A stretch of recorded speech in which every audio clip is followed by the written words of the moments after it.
Owens, America's Wealth Coach, and it's time to get wealthy. You're going to learn exactly what you need to know and do to finally achieve the level of financial success you desire and you deserve. Why is the wealth gap so wide? Well, the stats say that African Americans have 1/10 the wealth of white families, $143,000 versus $1 million. Well, in an explosive new book, my guest today shares why a lot of that gap is caused by the financial industry itself. She is the author of The White Wall: How Big Finance is Bankrupting Black Americans. But here are the three things they don't want you to know about building wealth while Black. First, your income or assets will not give you access to many of the privileges that our white counterparts get. In addition, systemic racism has really prevented African Americans from building the kind of wealth that they could if the playing field were level. And then finally, financial services companies make it really difficult for Blacks in the industry itself to succeed. Well, our guest today is here to shed some light on this topic. She's Emily Flitter. She covers banking and Wall Street for the New York Times. She's had a pretty long career as a journalist, and this is her first book. And that's why I'm excited to have this conversation with her today. So Emily, welcome to Get Wealthy. It's great to be here, Deborah. Thank you so much for having me. My first question to you, however, is, did you ever imagine that this topic would be the subject of your first becoming an author? No, I didn't. But once I saw the magnitude of this problem, I knew it had to be an entire book. In fact, I could have written an entire book just on the insurance industry and its racism. I think there need to be many, many books on this subject. And I knew that I needed a book-length piece of writing to even begin to describe all the facets of this problem. Well, let me tell you a funny story.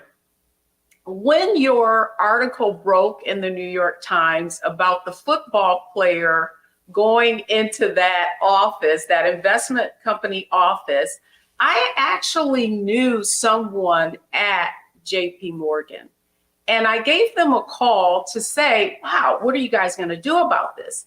And they said, oh, it's interesting that you called. We're having a meeting with a lot of Black leaders, and we'd love for you to come up. And it was the very next day I hopped on a train to New York, and I sit in this room. And what was really, really interesting about their leadership is how perplexed they were about something like this actually happening to one of their customers. So that's where I want to start. You know, in Get Wealthy, we have a framework of financial success that we put through the lens of mindset, strategy, and execution. And I think this is a great conversation to have around that framework, Emily, in that the first thing I want to cover is mindset. And, you know, for so often we deal with these financial institutions and we don't really understand that the racist systemic policies that they have. So I want to start there with you, just about from your own perspective.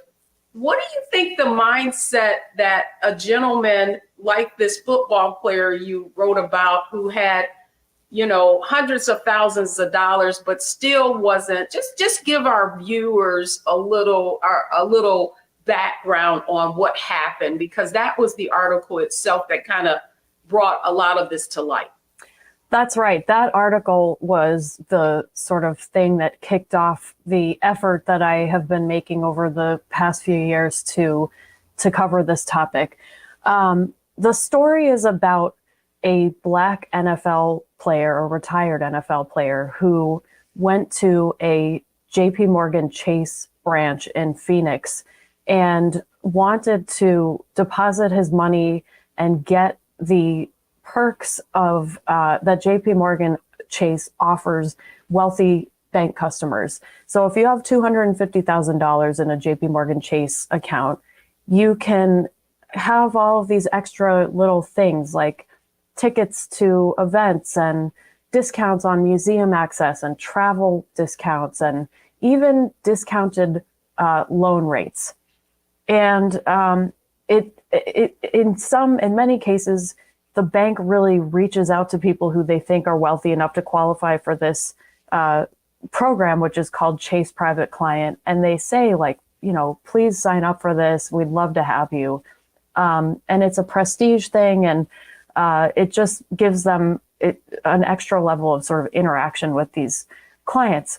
So Jimmy Kennedy is the NFL player who has certainly earned enough money during his time in the NFL to qualify for this program. When I interviewed him, he said he had in various bank accounts about $900,000.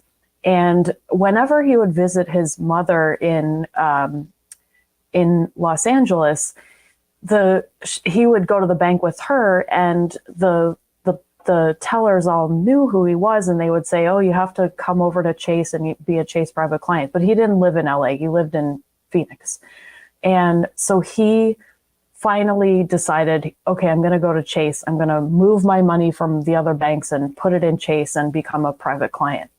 So he goes there, he moves his money, and for some reason, they won't make him a private client. And he's like waiting, and he's got this investment advisor who he actually really likes.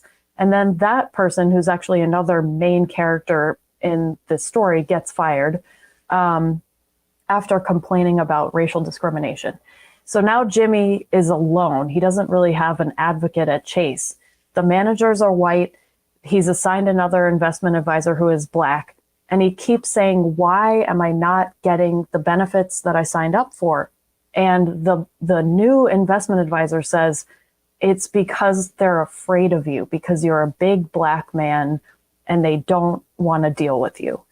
And this was an explosive story. I mean, that's really the tip of the iceberg. There was a lot more going on at this Chase branch. Emily, that's insane that here you are, you're like asking them to take my money. That's what I find so insane about just the treatment that this NFL player, he did know what he qualified for, and yet the new account executive, could he explain? His explanation was he wasn't getting these benefits because they were afraid of him? Yes. So, and we know this because Jimmy, the NFL player, actually recorded these conversations. And I just want to make one little interjection, and that will show you how insane this is. After this story came out and people read about the difficulty that Jimmy had trying to get Chase Private Client status, I heard from so many people, all of whom were white, who said that Chase had actually said, "Look, we don't even care if you don't have all $250,000 in cash. Like, it's really like we can just, put some other assets together on paper, and you should apply for this anyway." So, I mean, they are trying to hand this status out to certain people, but for Jimmy, it's like his money wasn't good enough. So, anyway, he knew something was wrong, so he started recording his conversations with his investment advisor, whose name was Charles, and Charles was also Black. And in one of the recordings, Jimmy says, "Why am I not getting private client status?" And Charles says, "Look, as a Black man, I can talk to you like this, and we're in Phoenix, Arizona. They don't see a lot of people who look like you and me. And you're also enormous. you were in the NFL, and they're just afraid that if they tell you that there's been this little kind of hiccup in processing your paperwork, that they don't know what you're going to do, and they're afraid. And Jimmy said, well, so do you think it's racism? And Charles replied, well, I don't think that they're blatantly racist, but I think everybody, in their position sort of has a little bit of that inside them. And that's interesting. And goes. Interesting in that, here's why your initial story intrigued me is because, certainly I come out of that industry. I mean, I actually was responsible for managing advisors, hiring advisors. Now, this is more than 2 decades ago. And to think that this still is prevalent, prior to starting Wealthy You, I had no idea that so much of this was going on. Certainly, when I went into a lot of financial services institutions, after I left the industry, many of those companies became clients, and I would do seminars and workshops for them. And I would go into these, companies and say, why is there a lack of diversity? Why aren't, here it is 2 decades later, and there's still very few Blacks, people of color, even women in the industry as well. And so what I discovered, though, after starting Wealthy You and really educating people about how they could, how they need to look at their finances. In one case, I actually went to a company with someone, and she was about to deposit $35,000, and they basically just threw her an application and said, here, pick what you want. And I was like, well, aren't you going to sit down with this person and kind of go over what their goals and objectives are and give them some insight into what would be an appropriate investment? She says, oh, you have to have an appointment for that. And I was like, oh, well, how do we get an appointment? She says, oh, well, you'll have to call. And so what is happening? And so then I see your story and I'm like, man, this is like standard operating procedure. And so, Emily, the next question I have for you, just about, how you discovered this, based on what you've learned, what do you think African Americans need to be aware of when they're dealing with these financial institutions to ensure that they're getting the kind of access to privileges that they should be? Well, that's a really tough question to answer, because it is a fundamentally unfair setup, and it's not the fault of any of the would-be customers who aren't getting this treatment. So just like in the example that you gave, where you accompanied someone who wanted to open an investment account and when she went to open the account, she just wasn't offered the level of service and the level of advice that other people were getting who were not Black. It's like, what do you do when you're faced with that? And there is really no good answer. I think the best answer is there is a network of service providers out there who are Black, who have experienced these abuses and know that they are out there. And Deborah, you say you came from the industry. I'm sure you've seen over the years how when Black financial advisors start out and they may get some experience at wirehouses, they often leave and become RIAs, registered investment advisors, which means that they can have an independent business and they don't have to answer to a huge management structure. That happens a lot because it's just so hard to succeed at these big companies. But when a lot of the RIAs start their own businesses, they actually start with the goal to make things easier for Black customers. And I actually, sorry. No, go right ahead. No, I mean, because that was my question. The first question I have for you, I mean, had Jimmy not recorded that conversation, it would have been very easy for the advisor and for the company itself to deny it. And I know that in some states you can't record people without, letting them know they're recorded. So would you, based on your experience, does it make sense for people to record these interactions so that it can be exposed?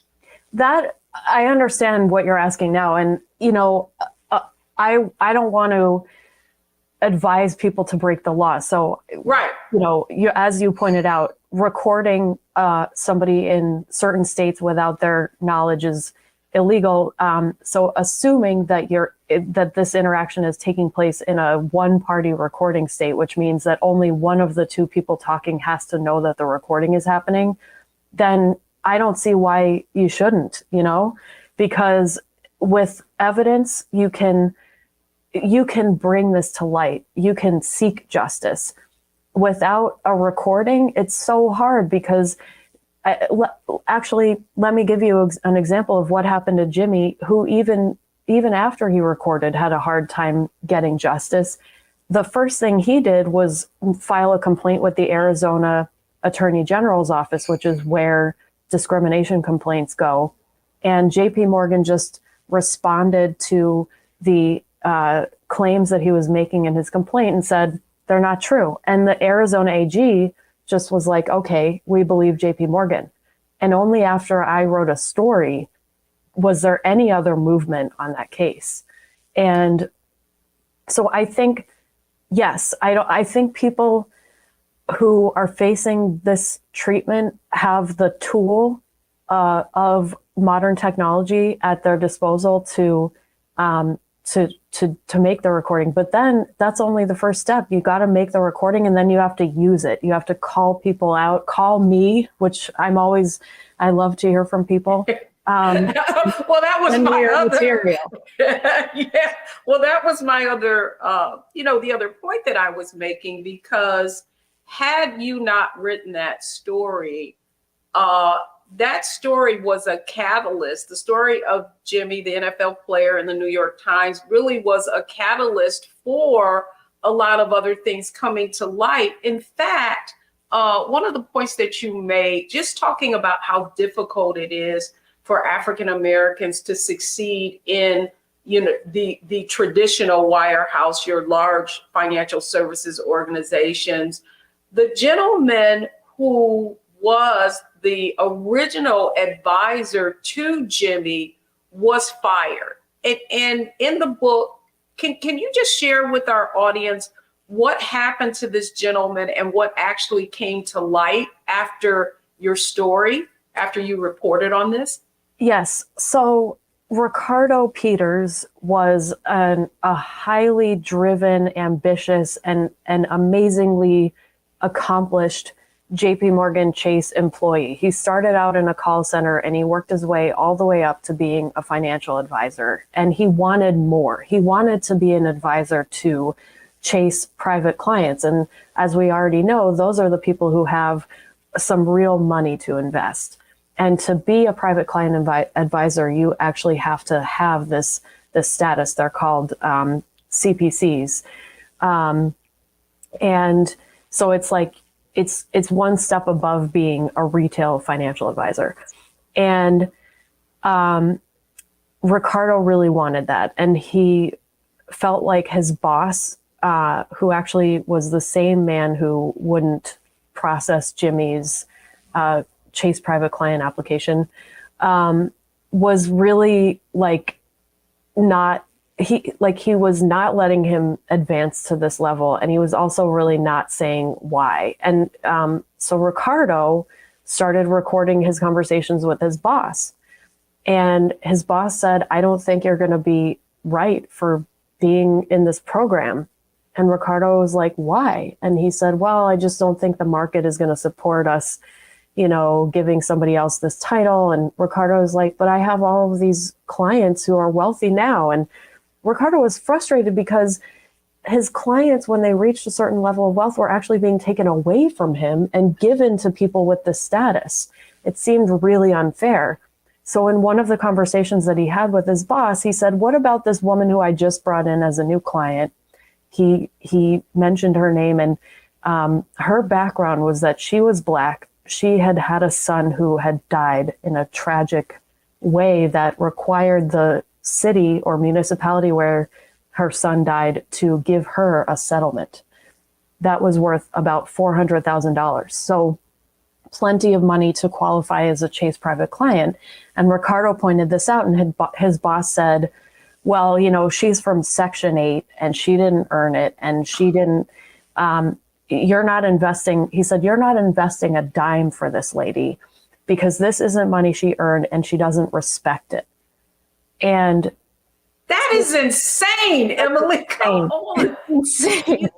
This gentleman has no compassion and no empathy. And his point of view and perspective is that because this was some kind of windfall, that she wouldn't, she'd be a spendthrift and she wouldn't invest the money? Or was that his train of thought? It was. That's how he said it. He was like, "I've seen it before. For in 12 to 24 months, this money's going to be gone. You're not investing a dime for her." And Ricardo actually said to him, "Isn't that what we're for as financial advisors, is to show her how to be a steward of this money and make it grow?" And well, you know what, Emily, as I read that, I thought about just the gymnastics that Ricardo had to do in order to navigate his way in this world, right? Even proving himself and everything, that meeting the requirements of being this private client advisor, and yet still not being given the opportunity that these biases and these racist basically perspectives of the people who are in leadership and are responsible for you being able to go to the next level, trying to be respectful, but at the same time, my heart just went out to him just about how he felt, and even having that conversation with his direct manager. So when we come back, the next thing I want to talk about is strategy, right? Like when we come back, folks, we're going to our strategy segment.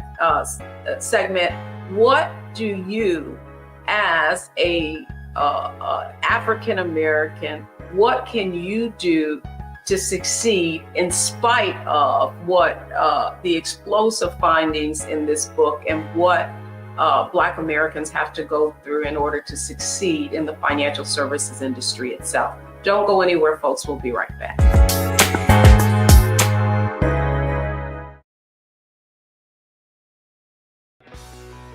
Let's be honest, as successful women, we're crushing it. Maxed out 401k and Roth IRA? Check. Aggressive savings and investments? Check. Yet, the freedom our success was supposed to buy can leave us stuck on the six-figure hamster wheel, watching retirement slip further down the road. There's another way. Get coaching courses and community at wealthyu.com.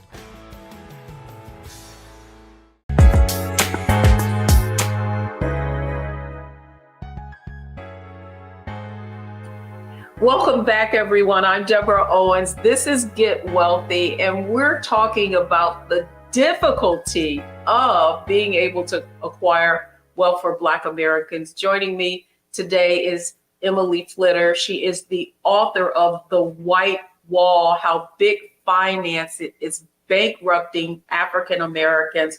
So, you know what, Emily, that's where I want to go next. And that's strategy. When you think of you in your book, you have story after story of people trying to do the right thing and just being met with all of these racist obstacles. So I want to talk a little bit now about your book. Has been out now for a few months. You've been getting feedback. You've gotten a lot of insight. what kind of strategies from your point of view, do Black folks need to employ in order to succeed in spite of these obstacles that we're faced with? Well, as I mentioned in the first segment, there are one really important thing is to seek out allies in the financial industry, institutions and people who say that they recognize these problems for how big and how deep they are, and that they are mission driven in their attempts to make change. So forget about the rhetoric that the big banks and other big financial institutions in corporate America are constantly producing for the public. It's meaningless. All of the, we value diversity, we have no tolerance for racism. It's meaningless. You need to find institutions who say, we are here, we exist to serve Black customers.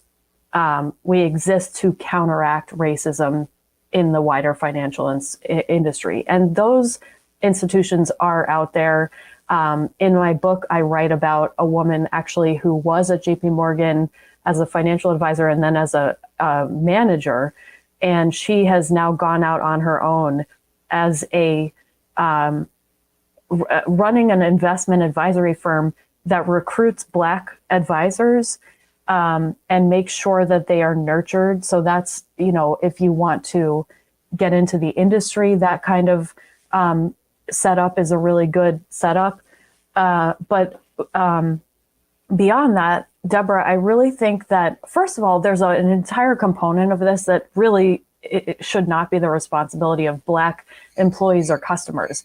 White managers and the people with the power need to change, and that's not on African Americans. They are victims of this treatment, and it's not. You're absolutely right. I just wondered, someone like you, did you in your wildest dream even you get this story, at first you don't. In the book, you talk about whether or not this was really a story that you could pursue. And then you, through your research, found, a woman who's been fighting the systemic aspect of this, of the financial services industry itself, and it's the racism being systemic within it. Did you ever in your wildest dream, as you interviewed these people, think that this was actually going on? Well, at first I behaved as a journalist is trained to behave, which is that you are presented with a set of facts. You have to listen to everybody's angle and, synthesize things, and figure out what the real story is.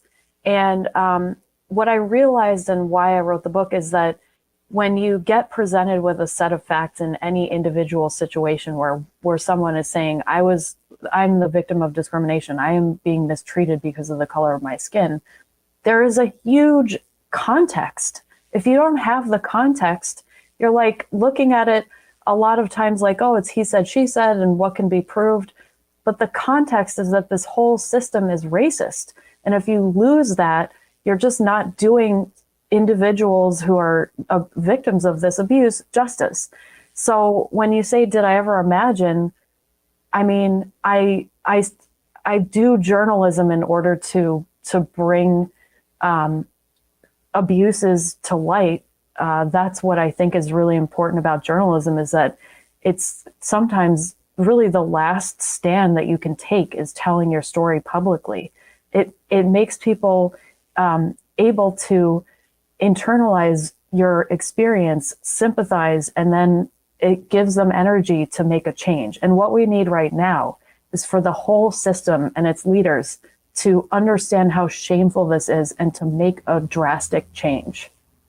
Well, the other question I have for you, though, really is that, yes, it's not it.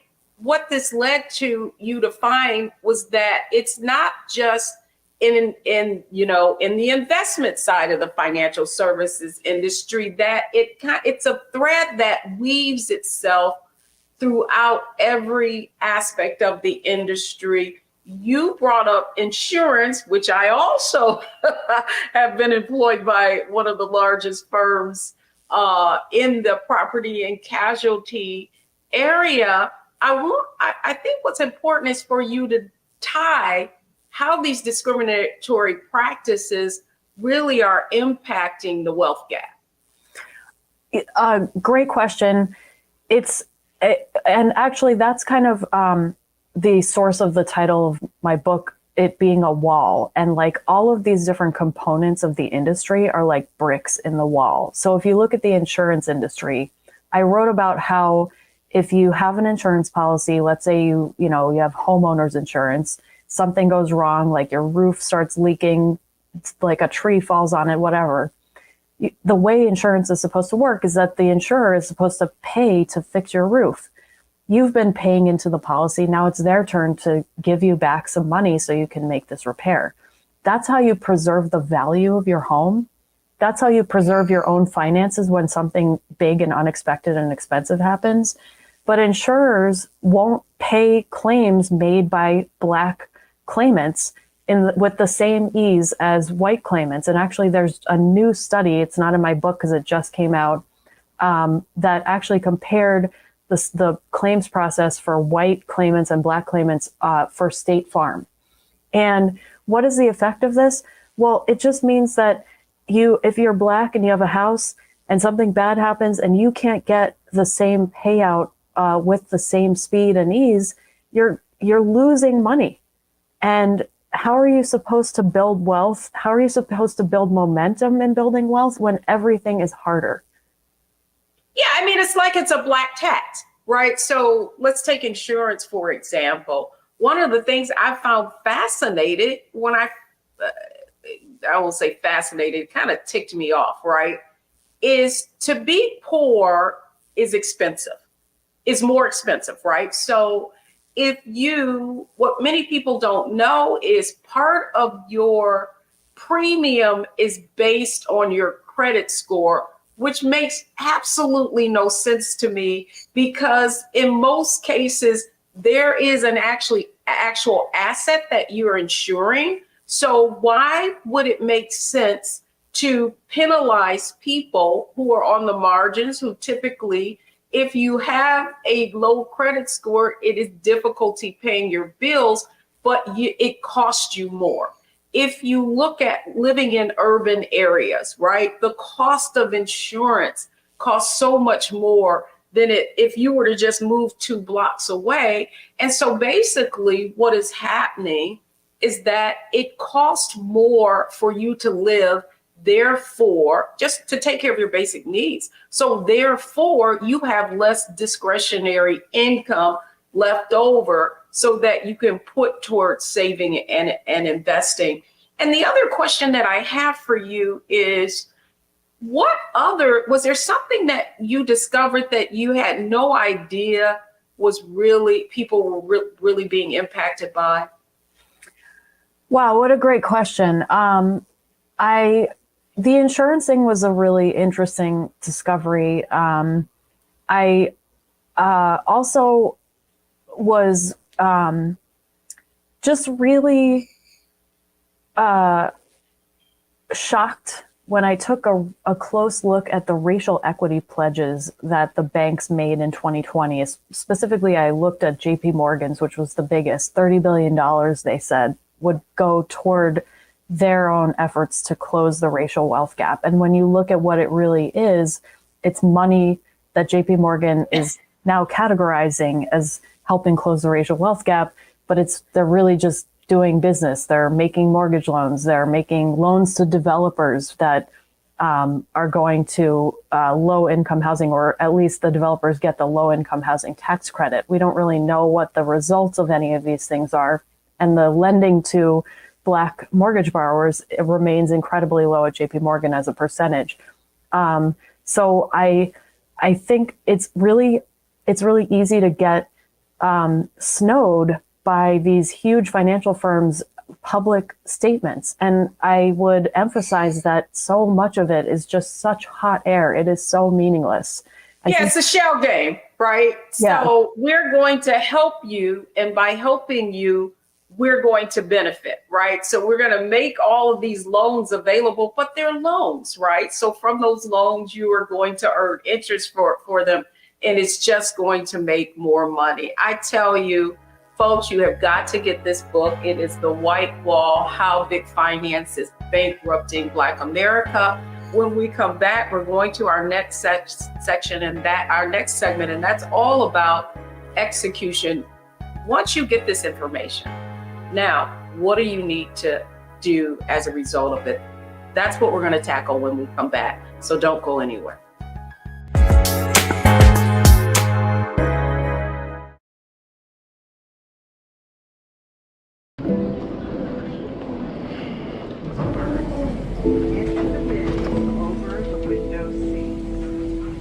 Are the only bins that will accommodate larger rollerboards.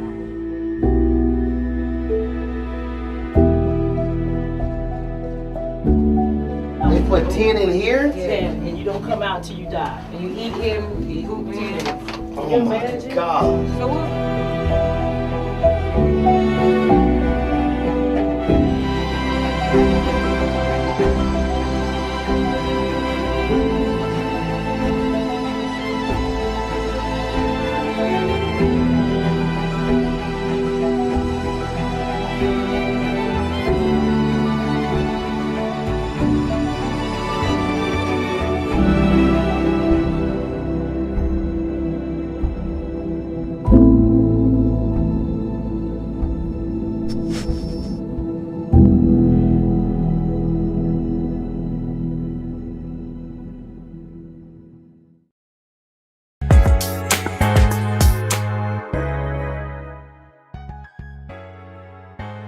I'm Deborah Owens. Welcome back to Get Wealthy. I'm having a fascinating conversation with Emily Flitter, the author of The White Wall. Now, Emily, we're going to tackle execution. And I think you really alluded to that in our last segment. And that's, what do Black folks do? You talked about the fact that Black folks need to, look for organizations and look for institutions that say they have your best interest at heart. And so to that end, you brought up something about registered investment advisors, that it being difficult for Black advisors to succeed in these big organizations, so they're starting their own. I do know specifically about an organization, Quad A, the Association of African American Financial Advisors.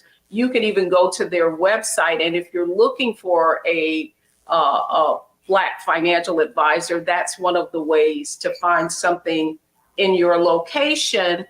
Any other insights or organizations that you found in your reporting that could also be helpful in assisting our audience in, finding people that value their what they do and what they're trying to accomplish? Quad A is a great suggestion. They're in my book. And I've met so many amazing people through Quad A. And so that's just one part of the financial industry, though. There are Black-owned banks. There are unfortunately fewer Black-owned banks than there used to be, but they are their own category. I mean, even regulators call them MDIs, minority depository institutions. That doesn't mean that they're not going to act like banks. And it's sort of problematic relationships that people can get into with any bank. But if you look up the list of MDIs, minority depository institutions, you're going to be looking at a list of banks that are run by people who understand that there is a very special set of difficulties that Black customers can face at a larger financial institution. if you're moving beyond retail, like for instance, if you want to succeed on Wall Street, I interviewed people who were successful on Wall Street and people who were so frustrated and so mistreated that they left. And they, nobody offered advice that didn't have a very sort of grim implication. It's in my book, I talk about how hard it is to get any success or justice if you actually complain about being discriminated against. I'm not in a position to give advice, but what I can say is that HR is really designed to protect companies and not the people who are actually victims of abuse. So that's something to keep in mind. Thanks for those tips, Emily. The Quad A and those kind of organizations, Black Banks, the other organization that you mentioned, we're going to make sure that we post those links so that when people are looking for organizations that are aligned to their specific needs and value them, there's somewhere to go. So when we come back, we're going to go through what is our lightning round, analyze, optimize, and maximize based on all the information that Emily's shared with us. So don't go anywhere, folks. We'll be right back.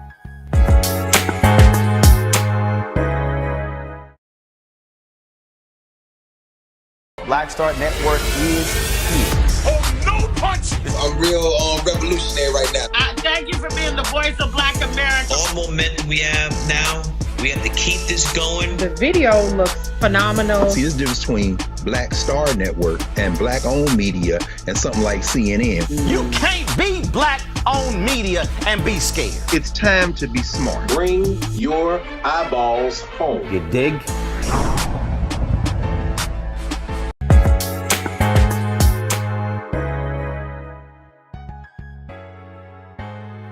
I'm Deborah Owens. You've been watching Get Wealthy, and this has been a very enlightening and opening conversation about just the systemic racism that is banked into financial services itself and how difficult it can be in order for Black Americans to build wealth.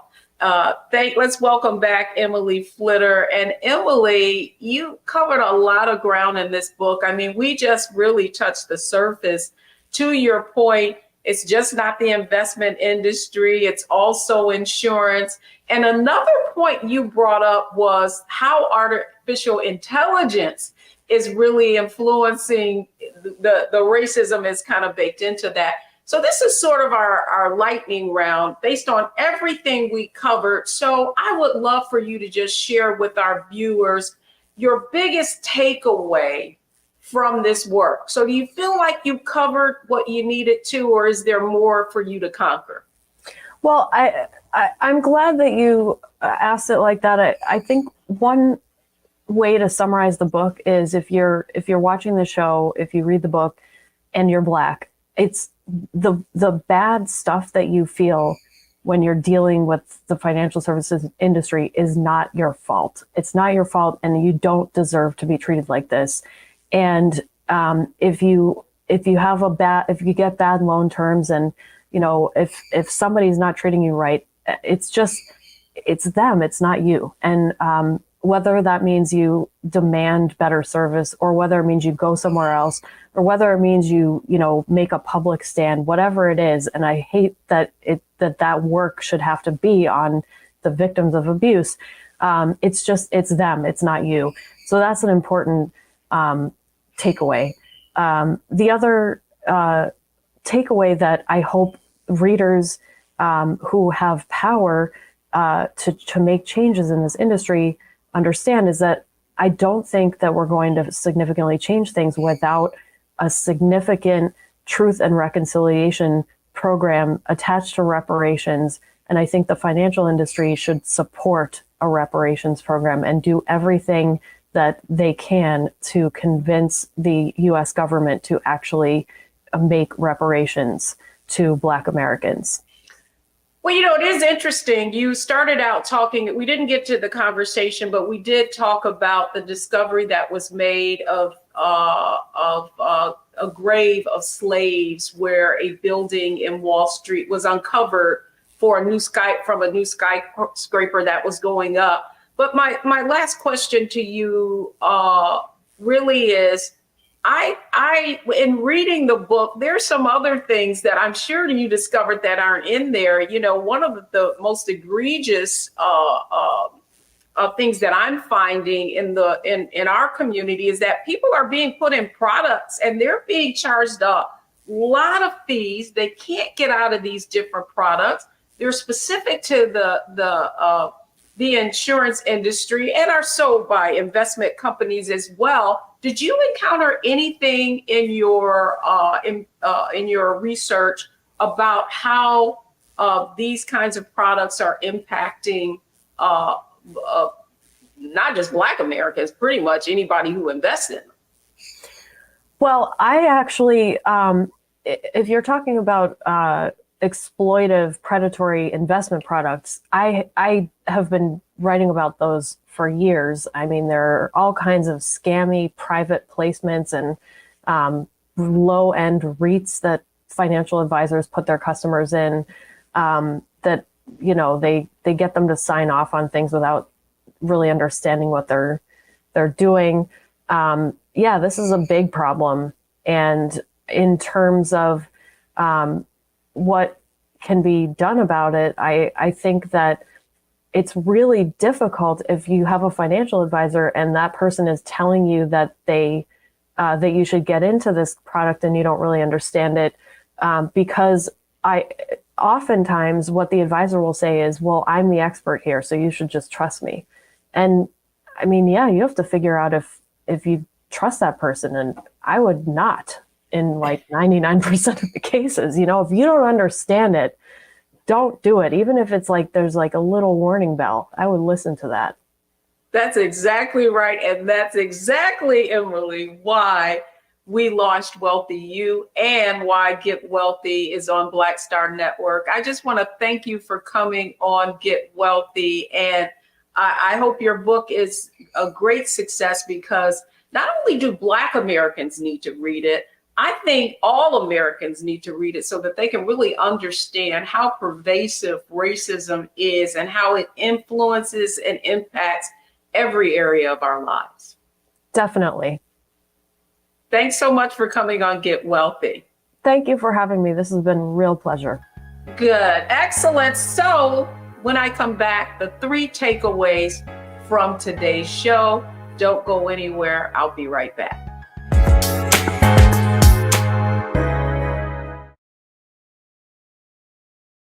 When you talk about Blackness and what happens in Black culture, we're about covering these things that matter to us, speaking to our issues and concerns. This is a genuine people-powered movement. There's a lot of stuff that we're not getting. You get it, and you spread the word. We wish to plead our own cause.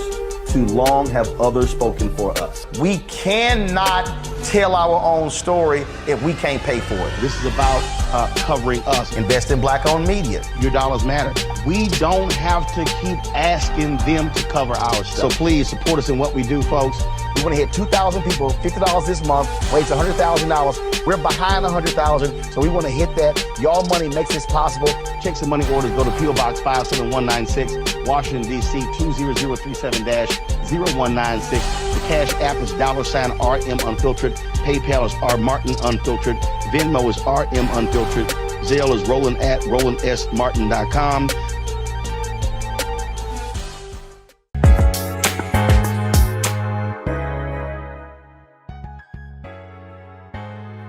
Thanks, everyone. I'm Deborah Owens, and thank you for watching Get Wealthy. Here are the 3 takeaways from today's show. The first thing is, financial ignorance is expensive. You really, really need to understand what is happening and the kind of decisions that you're making when it comes to your money. Secondly, financial advisors are compensated not based on the return that they're going to give you, but based on the assets that you bringing in. So make sure you choose wisely. And then finally, read the fine print and the fees that are associated with the decisions and the investment decisions that you're making. That's going to do it for us on this episode of Get Wealthy.